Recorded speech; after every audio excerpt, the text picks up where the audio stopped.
J'espère que vous allez bien. C'est un jour de fête dans beaucoup de pays à travers le monde et c'est un jour de fête pour les chrétiens d'Algérie. Ouais, nous avons tendance à oublier Enes, en Algérie, il n'y a pas que des musulmans sunnites, il n'y a pas que des musulmans tout court, il y a aussi une minorité chrétienne qui va célébrer aujourd'hui Noël, l'une des fêtes les plus universelles en ce moment dans le monde, les plus connues, les plus célèbres, etc. Donc, à cette occasion, je ne suis pas devenu chrétien, parce qu'en Algérie, il y a certains fanatiques, certains intolérants, dès qu'ils chauffent, tu célèbres une fête qui n'est pas musulmane, donc un pic, froc, etc. Là, juste pour l'ambiance, un petit sapin pour l'ambiance, un petit bonnet pour l'ambiance, parce que moi, je suis quelqu'un de cosmopolite, d'universaliste, je suis fier de la diversité culturelle et spirituelle de mon pays. Nous avons, selon les chiffres les plus crédibles en Algérie, presque plus de 130 000 chrétiens, entre les étrangers qui vivent en Algérie, qui travaillent en Algérie, entre les étudiants, notamment qui viennent de l'Afrique subsaharienne, qui sont de foi chrétienne et qui étudient en Algérie, et entre les chrétiens algériens eux-mêmes, comme les évangélistes en Kabylie, ou à Oran, ou à Alger, dans d'autres grandes villes du pays. On les estime à plus de 130 000 personnes qui vont fêter aujourd'hui Noël, malheureusement dans des conditions très particulière, notre pays est très intolérant. Les chrétiens en Algérie sont soumis à une loi qui date depuis 2006 qui les discrimine. Discrimination totale, ils n'ont pas le droit de parler officiellement de leur foi, ils n'ont pas le droit de parler de leur religion. Plusieurs ONG mondiales dénoncent, plusieurs ONG chrétiennes et des rapports sur les droits de l'homme dénoncent en Algérie le sort qui est réservé aux chrétiens. Voilà, je ne vais pas parler des chrétiens de l'Algérie. On va pas, c'est pas le sujet. Peut-être on lui consacrera une émission tout à l'heure. Aujourd'hui, ça c'est juste une petite introduction, sincèrement, une petite introduction. En fait, c'est une évidence. Enfin, c'est une évidence. Encore une fois, l'Algérie, elle est spirituelle, elle est diverse, elle est plurielle. Il faut accepter que des Algériens ne partagent pas la foi, l'idéologie ou la religion majoritaire. Ça, il faut l'accepter. Bon, sur le rôle des chrétiens, etc., sur cette loi de 2006, sur ce qui se passe, sur le rapport entre les chrétiens et les Algériens, on va en parler tout à l'heure. On va en parler tout à l'heure. On déroule comme une émission spéciale sur la situation des chrétiens en Algérie. Mais en tout cas, on va vous donner. Nous sommes à une semaine de la fin de l'année, nous sommes le 24 décembre, c'est un jour de Noël, mais aussi nous sommes à 6 jours de la fin de l'année 2023. Et via Algérie Park, nous avons établi un classement. Un classement subjectif, certes, mais qui s'appuie sur des faits objectifs, sur une analyse objective de l'actualité algérienne. Nous avons établi un classement des 10 personnalités algériennes qui ont marqué l'année 2023, qui a été une année difficile, une année hyper compliquée, une année bouleversante, une année de toutes les émotions. Il n'y a pas eu que du négatif, il y a aussi du positif. Donc dans ces personnalités, nous avons établi 10 personnes, 10 profils, 10 personnalités qui ont marqué l'année en Algérie. Marquer l'année, ça ne veut pas dire qu'ils ont marqué positivement l'année. Il n'y a pas que du positif et du négatif. Ce sont des personnes qui ont occupé les devants de la scène, qui ont alimenté l'actualité, qui ont provoqué du buzz, que ce soit positif ou négatif, qui ont suscité de la controverse ou de la polémique, qui ont été trop présents, très présents dans la vie, dans nos vies, dans la vie de nous, les Algériennes et les Algériens. Alors, numéro 1, incontournablement, c'est Abdelmadjid Tebboune, le chef de l'État.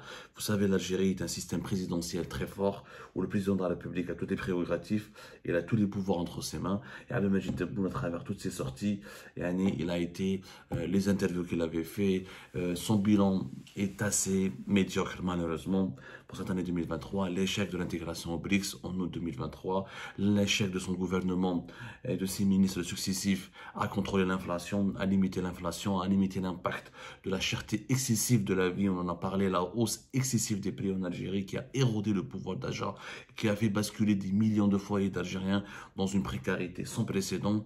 Le pays qui n'a pas pu être relancé économiquement, l'Algérie de Tebboune qui n'a pas pu profiter de la manne financière qu'elle a pu engranger en 2022 et de l'amélioration de ses indicateurs financiers grâce à l'augmentation historique et phénoménale des prix du gaz et du pétrole dans le siège de la guerre en Ukraine qui avait commencé en Ukraine, qui avait commencé en février 2022. 2023 a été une année particulièrement pas brillante par Abdelmadjid Tebboune. Ceci dit, il est président de la République, il a été sur tous les fronts, il a commencé à faire des visites sur le terrain, ça c'est une chose positive qu'on peut retenir même si on peut la relativiser, sa visite à Djelfa, sa visite à Tindouf, les changements qu'il essaie, le changement de Premier ministre qu'il avait opéré, le changement de gouvernement qui tarde à voir le jour, qui n'a jamais vu le jour alors que nous sommes à la fin de l'année 2023, sa doctrine qui n'a toujours pas changé, limitation des importations, préservation des devises du pays, au détriment malheureusement du pouvoir d'achat, de la qualité de vie, du niveau de vie de la population algérienne. On a expliqué 1000 fois que cette politique anti-importation, elle était trop brutale et se remet en cause quand même.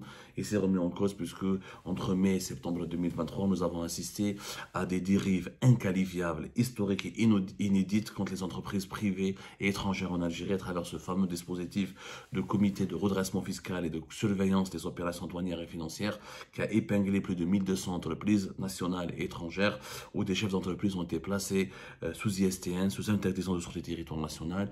Ils ont été même redressés fiscalement, ils ont été contraints, on leur a demandé de payer des amendes records dans l'évaluation et l'élaboration de ces amendes a été faite de façon totalement unilatérale et arbitraire, sans aucune vérification, sans aucune enquête, sans aucun débat contradictoire, sans aucune procédure judiciaire, sans qu'on nous donne l'occasion aux entrepreneurs ou là aux importateurs notamment de se justifier, de se défendre.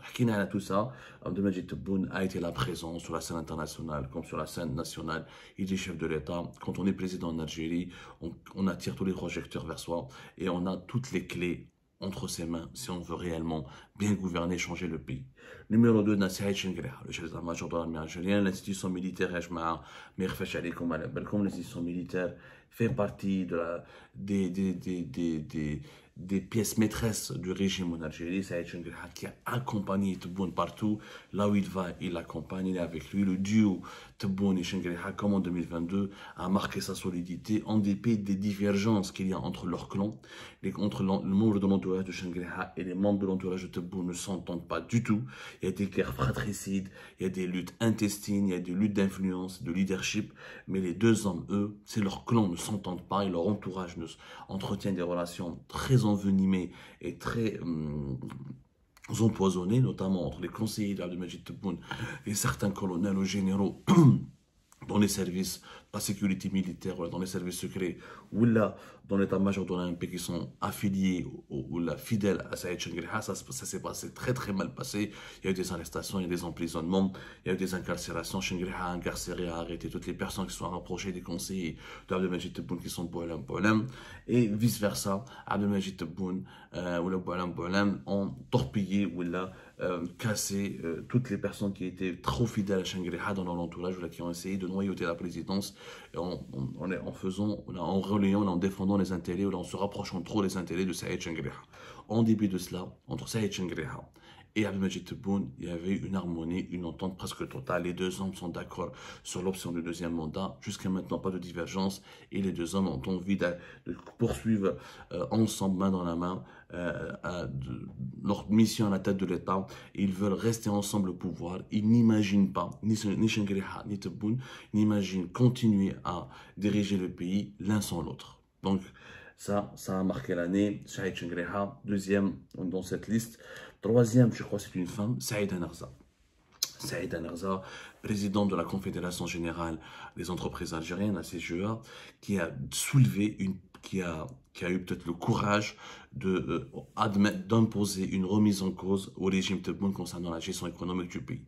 C'est la seule, le 5 septembre, sa lettre qui a fait des ravages, où elle a dit toutes les vérités à Abdelmadjid Tebboune concernant sa mauvaise politique économique, concernant l'obtention des licences d'importation dans des conditions douteuses et suspectes, concernant les mesures, les dérapages dont ont été victimes les entreprises algériennes, notamment dans le secteur privé, notamment les importateurs de matières premières, les importateurs de produits semi-finis ou de produits finis, dans le cadre du fameux processus de redressement fiscal qui a été d'une violence inouïe. Aucun État au monde n'a fait ce que l'État algérien avait fait en 2023, à savoir créer un tribunal spécial composé de représentants du ministère de la Justice, du Premier ministère, du ministère des Finances, du Commerce, de l'Agriculture, de la Santé, entre autres lorsqu'il était question des producteurs et des importateurs de médicaments et d'équipements médicaux.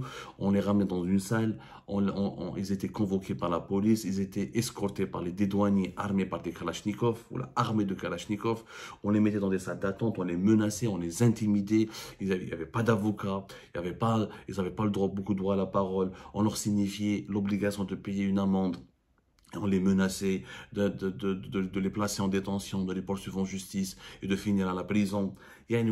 C'était Saïd Anaza. Il y avait nous, Algérie, nous, on est à l'étranger, on a une certaine liberté d'expression. On arrive à user de ce pouvoir que nous avons, de ces prérogatives, de cette chance que nous avons de pouvoir encore s'exprimer à l'étranger. Parce qu'en Algérie, tout est mort, tout est cassé. Mais voilà, Saïd Anaza a eu le courage, depuis Alger, de sonner la révolte contre la mauvaise politique économique de Tebboune. Elle en a payé le prix très cher parce qu'elle a été obligée de s'exiler et de fuir le pays. Et ça fait depuis le mois de septembre qu'elle n'a pas pu revenir en Algérie. Et elle est en fuite. Elle est encore à l'étranger, établie à l'étranger. Elle attend éventuellement la possibilité de revenir dans son pays si on lui donne des garanties qu'elle ne va pas subir des représailles pour avoir défié le clan Tebboune alors qu'elle était l'un des soutiens les plus actifs de Tebboune. Et d'ailleurs, elle prépare une vidéo sur sa page Facebook qu'elle devra diffuser dans les jours à venir pour qu'elle s'explique sur les tenants et les aboutissants de la polémique. C'était la plus grosse polémique pratique de l'année 2023, c'est la polémique Saïd Anaza. Quand elle a été attaquée par l'APS, le fameux vocal où elle a insulté le patron de l'APS, qui avait publié une dépêche diffamatoire et injurieuse à son encontre, où elle a été rabaissée et humiliée. Saïd Anaza, troisième personne qui a marqué l'année 2023. Quatrième personne, c'est une femme, Amira Bouraoui, l'opposante Amira Bouraoui, dont l'affaire janvier-février 2023 a compromis les relations avec la France. L'ambassadeur algérien a été rappelé. Amira Bouraoui qui a utilisé son passeport français en Tunisie pour demander l'aide consulaire française afin d'être évacué parce que les Tunisiens l'avaient arrêté, placé en détention pour entrée illégale sur le territoire tunisien. Ensuite, les autorités tunisiennes, rappelez-vous qu'on a ils voulaient l'expulser vers l'Algérie où elle risquait certainement la prison ferme. La France est intervenue à travers le service, à travers le consul de France, consul général de France à Tunis. Ça a créé une polémique énorme, l'affaire Bouraoui. C'était dès le début de l'année 2023. C'était une tempête médiatico-politique. Les autorités algériennes se sont comportées avec une violence inouïe. Personne n'avait compris à l'époque pourquoi cette femme, gynécologue, qui aujourd'hui, elle se tient sagement, elle fait de la médecine, elle exerce son métier de médecin, elle essaie de s'insérer dans la société française, elle intervient de façon assez rare dans les médias pour exprimer son point de vue et faire des analyses politiques, mais elle n'a jamais eu un comportement violent ou arbitraire. Elle s'est jamais comportée en tout cas comme étant une opposante radicale. Au contraire, vraiment au contraire, personne n'avait compris. On avait accusé les services secrets français de l'avoir placée, de l'avoir aidée, de l'avoir accompagnée, de l'avoir soutenue, de l'avoir financée pour déstabiliser le régime algérien. À la fin, le procès de Amira Bouraoui entre octobre et novembre 2023, c'était la montagne qui a accouché d'une souris. Finalement, il n'y avait qu'un taxieur, que son cousin, que sa mère. Elle a utilisé le passeport de sa mère. Que Mustafa Benjema, le journaliste, qui n'a même rien fait pour elle, mais qui a été condamné à la prison ferme pour autant. Et il y a un policier à la PAF qui n'avait pas pu, qui n'a pas été suffisamment vigilant, il n'a pas contrôlé l'identité de la femme, parce que Amira Bouraoui, je vous rappelle, était déguisée en vieille femme parce qu'elle se faisait passer pour sa mère, Khadija Bouraoui. Donc, Amira Bouraoui, incontestablement, elle a marqué l'année 2023.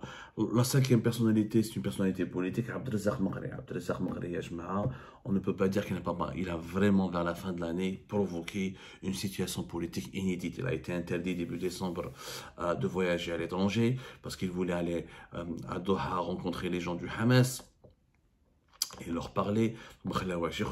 Maghri, sur sa page Facebook, il avait dénoncé le régime algérien. Il avait demandé à ce que les autorités algériennes autorisent régulièrement et chaque semaine des marches en solidarité avec la population de Gaza.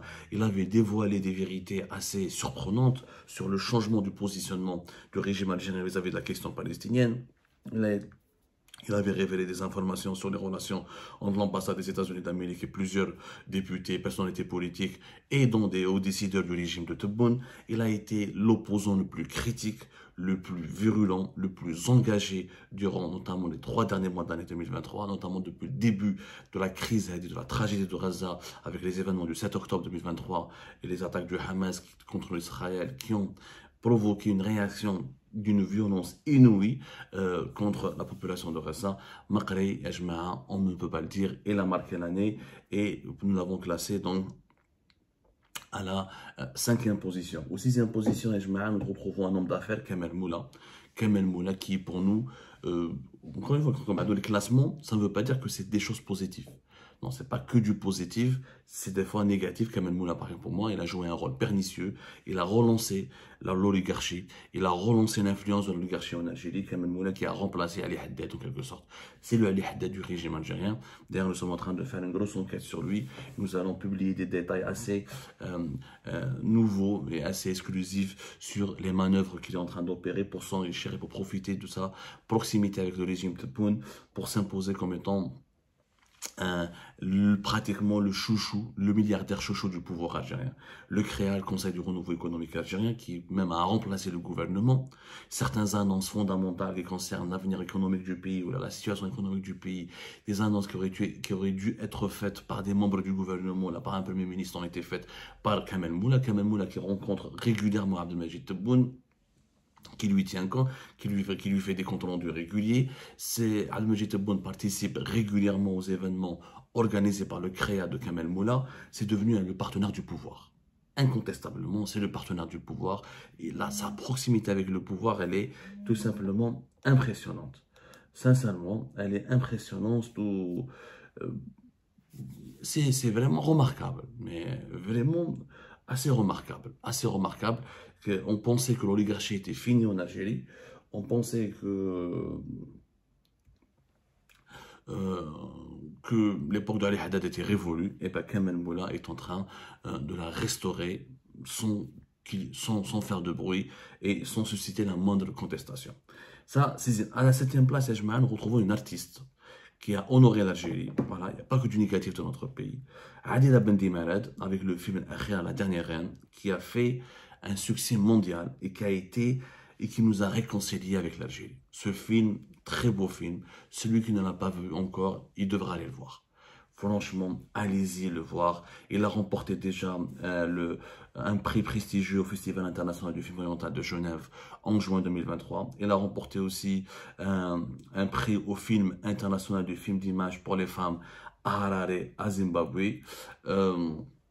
D'ailleurs, à Zimbabwe, il avait remporté le titre de meilleur réalisateur et meilleur scénario pour ce film-là. Adila Bendimalad elle-même, qui a campé le rôle principal de la reine, Akhira, qui était la reine d'Alger à l'époque de la venue des frères Rouges et de l'instauration du règne ottoman et de la constitution de la régence d'Alger affiliée à l'influence de l'Empire ottoman. Adila Bendimalad, elle a eu un prix au festival arabe de Malmö en Suède.